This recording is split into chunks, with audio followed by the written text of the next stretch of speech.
Tai sveiki visi, esu Adas Diržys ir galbūt mačiau čia ne visi prisipažino, ne visi prisistatė, prisimenu Augustas to prisistatymo šiek tiek privengė, bet aš padariau netgi visą skaidrę prisistatyti, kas visgi toks aš esu. O, čia nebus šito nuostabos elemento, bet išdėšiau viską argumento prasme, ar ne, kadangi mano temos pavadinimas, pranešimo pavadinimas šiek tiek skamba provokuojančiai. Na, kaip šūdą malo ezoterikai.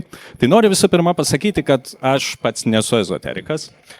Aš tyrinėjau ezoteriką arba kitaip vadinamą ezoterizmą. Esu ezoterizmo studijų tyrinėtojas, ezoterizmo studijų atstovas ir, na, tai reikėjo įrodyti, ar ne, kad priklausau šitom ezoterizmo studijom. Tai kitas galimas klausimas yra, kasgi vis dėlto yra tie ezoterizmo tyrinėjimai ir akademinės ezoterizmo studijos. Na, kas yra pats ezoterizmas?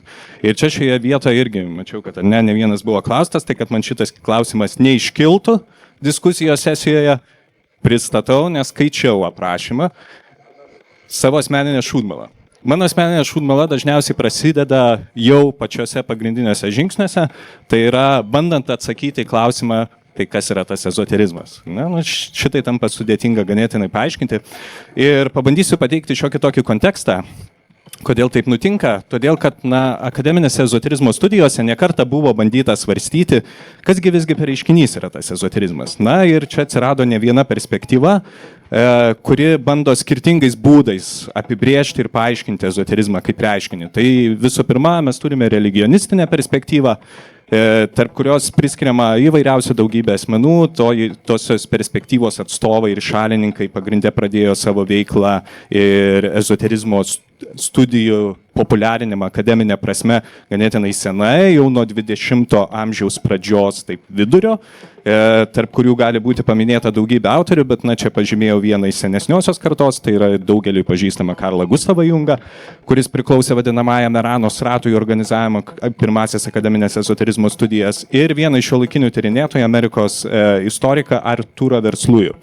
Tai religionistinė perspektyva mėgsta esencializuoti ezoterizmą ir sakyti, kad ezoterizmas yra iš esmės tam tikra slapta dvasinė tradicija arba kitaip universali slapta vidinė tradicija.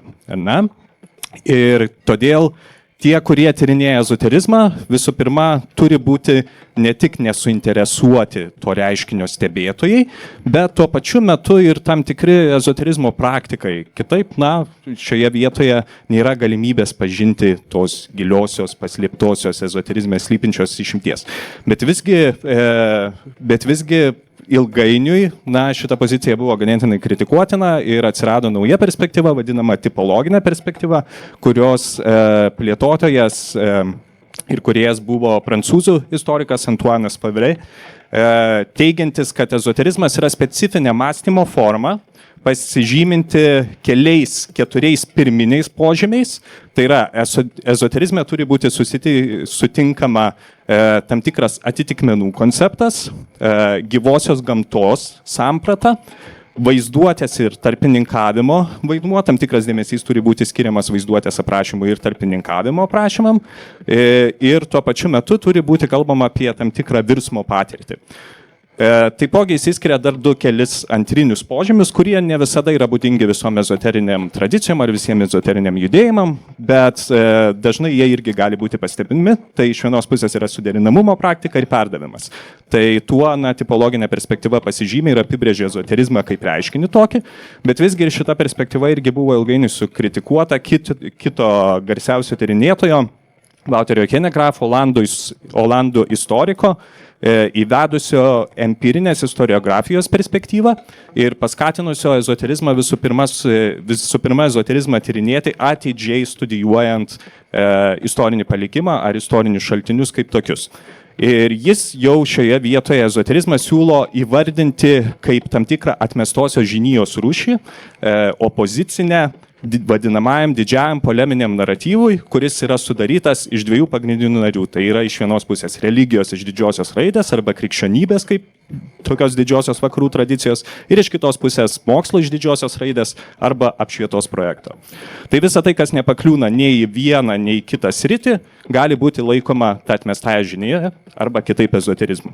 Ir paskutinė dar aktuali teorija, kuri pasiūlo dar vieną ezoterizmo apibrėžimą, tai yra diskursijų teorijos perspektyva, kuriai priklauso garsiausias atstovas yra irgi olandų mokslininkas, sociologas ir istorikas Koko von Stugradas. Ir jis siūlo apibrėžti ezoterizmą kaip tokį, kuriame yra išreikštas poreikis ar matomas apibrėžimas, siekia įgyti aukštesnį pažinimą. Na ir ezoterinės praktikos, dar sakoma, anot jo pasižymi dar vienu specifiniu bruožu, tai yra, kad visos ezoterinės praktikos yra vienijamos slaptumo, kaip svarbaus dėmens. Tai visgi, kas yra tas ezoterizmas, ar ne? Nes čia galime atrasti daugybę įvairiausių įvardymų, žinoma, aš ne visus juos netgi paminėjau kaip tokius iki galo, bet galima čia kalbėti apie asmeninę šūdmalą vien dėl to, kad yra ganėtinai sudėtinga įvardinti ir gali kilti klausimų, kodėl ar ne, kaip šitas reiškinys gali būti tyrinėjamas, kai visų pirma mes neturime tam tikro galutinio atsakymo ir sutarimo dėl paties apibrėžimo. Ir klausimas, kodėl taip yra, dėl ko tikrai visi tyrėjai sutarė, tai sutarė dėl to, kad ezoterizmas visų pirma yra dirbtinis pagalbinis mokslinis konstruktas, kuris atsirado 18 amžiuje Vokietijoje, Johano Hamano, vieno iš vokiečių idealisto tekste, bet yra perimta šiuolaikinių tyrinėtojų, kurių tikslas yra apibrėžti tokius tarpusavės skirtingus reiškinius, kuriuos galima greičiausiai atpažinti per šeimyninius panašumus. Ir tarp tų pavyzdžių galima įvardinti įvairiausius reiškinius, jų gali būti begalybė. Bet keli iš jų, tai magija, okultizmas, masonerija, astrologija, divinacija, alchemija ir panašiai. Tai yra ezoterizmą paprasčiausiai tikriausiai yra atpažinti iš kelių tokių reiškinių, į kuriuos galima laisvai besti pirštą ir surasti tą atsakymą. Tai mano manimu, kalbant šitą temą, daugiau plėstis nereikia ir platesnio ezoterizmo apibrėžimo ieškoti galbūt irgi neprireiks. Taip. Tikriausiai nenuostabu, kad, atsižvelgiant į pranešimo pavadinimą, kaip šūdą mala ezoterikai, tikriausiai galėtų pasirodyti ganėtinai akivaizdu, kad ezoterizmas jau iš principo yra savotiška šūdmala. Tai svarbu pastebėti šitą tezę, ir aš pabandysiu tiesiog parodyti galbūt šiokį tokį subtilesnį judėjimą, judėti tam tikrų viduriniuoju keliu, manant pademonstruoti, kad ezoterizmas tikriausiai yra greičiau asocijuotinas su bet kuriuo kitu reiškiniu, ar ne, su tais didžiaisiais konceptais, kaip mokslas, religija, menas ir panašiai. Ir savaime nėra talpinantis vienareikšmio atsakymo, bet tarp jų galime aptikti ir tam tikrų šūdmalos pavyzdžių. Tai judant toliau ir kalbant apie ne tik galbūt Frankfurto šūdmalos apibrėžimą, bet jau šiek tiek panašią tezę mes galime atrasti, kuri būtent mūsų žvilgsnį nukreipia link ezoterizmo kaip tam tikro šūdmalos varianto.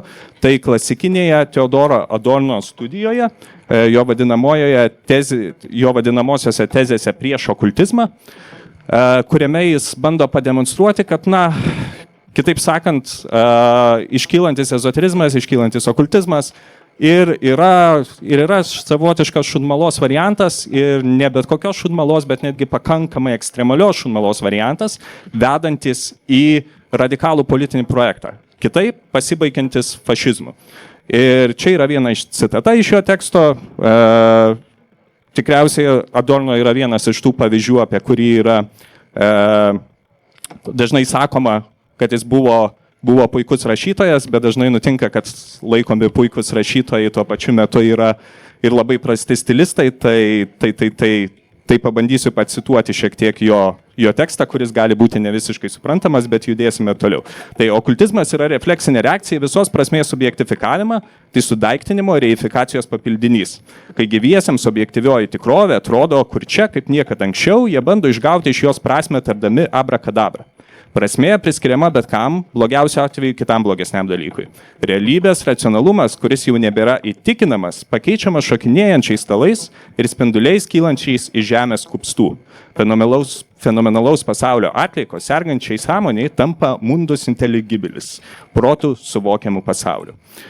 Tai gerai, būsiu spartesnis. Taip, tai Adorno padėjo savotiškus pagrindus ezoterizmą asocijuoti, su tam tikrų šunmalos projektu, ar ne?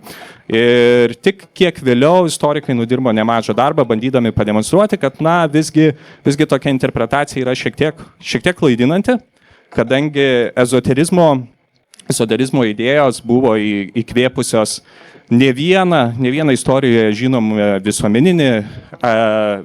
visuomeninį atstovą, netgi tam tikriems mokslo korifėjams padarė įtakos. Ir vienas iš jų gali būti minimas, toks irgi ganėtinai tada paradoksalus atvejis, tai tikriausiai sunku nuginčyti, kad kalbant apie mokslo evoliucijos pradžią, čia verta paminėti Robertą Boilį, kitaip vadinamai chemijos mokslo tėvą ir tuo pačiu metu pirmosios mokslo institucijos Britanijoje Royal Society įkūrėją, kuris iš pirmo žvilgsnio atrodo labai atitinkantis visus standartinius mokslinius kanonus, bet kas yra ypatingo tyrinėjant atidžiau Roberto Boilio raštus, tai kad jis domėjosi alchemija, buvo aktyvus alchemijos praktikas ir tai nebuvo ankstyvos jo vaikystės susižavėjimas, bet jo karjeros eigoje šitas interesas tik tais po truputį augo į priekį. Ir netgi svarbu paminėti, kad jo įkurtoji Royal Society, pirmoji mokslo institucija, dar kitaip slaptai tame ratelyje buvo vadinama nematomuoju koledžu, kurio tam tikrą vizualizaciją galite matyti čia. Tai buvo ganėtinai populiarus vaizdinys, žymintis ne ką kitą, bet pirmosios slaptosios draugijos citadelę. Tai yra Rozenkreicerių ordiną. Ir Roberto Boilio idėja ir buvo pavadinti būtent pirmąjį Royal Society šitos slaptosios draugijos garbiai. Kitas toksai pavyzdys, tai yra vėlgi dar vienas mokslo korifėjas, Izaokas Niutonas, ar ne? Kitaip jis gali būti dar vadinamas ir okultiniu filosofu. Kodėl taip yra? Todėl, kad 80-aisiais metais, ilgą laiką buvo suprantama, kad vienareikšmiškai Izaokas Niutonas, ar ne, yra fizikos kūrėjas, bet 80-aisiais metais buvo atrastas pakankamai didelis Izaoko Niutono asmeninių raštų archyvas, kuriame buvo aptikta, kad ne tik jis domėjosi alchemija, ne tik jis domėjosi renesansinė neoplatoniška filosofija, kuri buvo stipriai įkvėpta įvairiausių maginių teorijų, bet jis netgi šių raštų parašė ir šiem dalykam dėmesio skiriamo paliko žymiai daugiau, negu jis paliko raštų skirtų fizikos tyrinėjimo. Čia yra skaičiuojami netgi virš 1 milijoną žodžių parašyta, būtent skirtų okultiniai filosofijai. Ir įdomu tai, kad, kaip pasakojama dažnai ta anekdotinė istorija, kaip Newtonas atrado gravitacijos idėją, tai žymiai paprasčiau yra tai paaiškinti, pasižiūrėjusi tuo metu jo skaitytus veikalus, tuo metu aprašytus okultinius momentus, ir ten galime aptikti, kad tam tikrų nematomų simpatinių jėgų veikimo ir traukimo tarpusavyje sąveikos jau buvo analizuojamos ne galilėjiškoje fizikoje, bet toje neoplatoniškoje maginėje filosofijoje, kuris buvo būtent patrauklios Newtonui. Taip, tai aš papasakau šiek tiek apie tą pozityvėją pusę, ar ne, kad ezoterizmas turi nuolatos tam tikrų sampinų su mokslo istorija, ar ne, ir jis turi ir ganėtinai pozityvių padarinių, bet visgi kas lypi toje priešingoje pusėje, ar ne, ar visgi galime aptikti ir tam tikrų ezoterinių šūdmalių. Ir pirmas iš jų, aš pasirinkau tokius ganėtinai akivaizdžius variantus. Vienas iš tyrinėtojų, mano minėtas šiuolaikinio ezoterizmo Wouteris Henegrafas, kalba apie tai, kad mes turime keletą radikalių politinių judėjimų pavyzdžių, kurie turi glaudžius santykius su ezoterizmo mintimi, ir tai yra iš vienos pusės skandinaviški neopagonybės judėjimai, iš kitos pusės politinis tradicionalizmas ir conspirituality arba konspiracinis dvasingumas. Tai čia yra vienas iš pavyzdžių, Aleksandro Dugino pavyzdys, ir Aleksandras Duginas Tikriausiai nežinau, kiek žmonių atpažįstamas, žinomas ir panašiai, bet šiais neramiais laikais tai, tikriausiai ganėtinai pavojingai pažymėtas asmuo yra. Dažnai diskutuojama apie tai, kokią jis tiesioginę įtaką turi Putino politikai, bet kartu su jo monumentalaus veikalo ketvirtosios politinės teorijos išleidimu jis tuo pačiu metu ir pateikia tam tikrą naują interpretaciją, naują šūnmarišką interpretaciją eurazinės politikos, kuri remiasi tuo pačiu metu ant daugybės ezoterinių idėjų, visų pirma René Genono mąstymo ir panašiai, leidžiančio naujai persvarstyti rytų ir vakarų skirti ir tuo pačiu metu taip išreikšti Rusijai kaip užspaustai imperijai, jos išvadavimo misijos tam tikrą tikslą. Tai turiu skubėti. Kitas ezoterinių šunmalių pavyzdys, tikriausiai ganėtinai aiškus ir atpažįstamas irgi yra, tai tikriausiai nereikia ir pasakoti apie tolimesnės priešistorijas, bet tai yra QAnon judėjimas, tikriausiai daugiau irgi jis yra atpažįstamas iš politinės terpės, bet be abejonės QAnon yra ganėtinai plačiai studijuojamas pavyzdys ir kaip konspiracinio dvasingumo pavyzdys tam tikras, ir čia mes turime tikrai nemažai atsikartojančių momentų, kurie geriausiai išreikšti tikriausiai yra konspiracinio dvasingumo straipsnyje, įvardinantis QAnoną kaip tą tradicinį pavyzdį, kuris turi du pagrindinius elementus. Iš vienos pusės jis kalba apie tai, kad egzistuoja kažkoks slaptasis žinojimas, kuris yra prieinamas ne visiems. Ir antrasis elementas, tai tas slaptasis žinojimas, kuris yra prieinamas ne visiems, įmanomas atrasti tik tais radikalius sąmonės virsmo būdu, įgyvendinant paradigminį pokytį, vadovaujantis įvairiais dvasiniais metodais ir taip išvaduojant pasaulį. Tai va, dėkui. Tiek.